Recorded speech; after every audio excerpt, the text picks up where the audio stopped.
Hi there, I'm Sarah with WTI. It gets dark pretty early in Ohio, and that is why I love this motion sensor solar floodlight. We needed something to light our way to the garage and also light up our driveway when we're leaving early in the morning because it's so dark outside. But look how this one over the garage lights up my backyard. It looks like daylight out there, and it lights up the minute I open the back door, which is fantastic. It comes in a 2-pack, so I also got one to light up our driveway when my daughter goes off to school and it's still dark outside.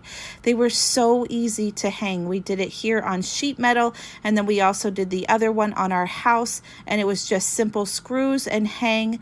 It has a lot of different settings that you can set it so that it goes off right away, or it stays on, or it can even go on all night long. I love that you can bend and manipulate them in all different directions so that they light up exactly where you need them to. Another thing that I love about it is how weather resistant they are. It has been so cold these last couple days, 0 with wind chill and below, and these have shown no signs of having any problem with the weather. And I also love that it's been a little cloudy and they still work. I don't know where they're getting sun from, but they're working still, and that is fantastic. So if you are looking for the perfect motion sensor solar floodlights, then you have found them, my friend. And that's my point of view.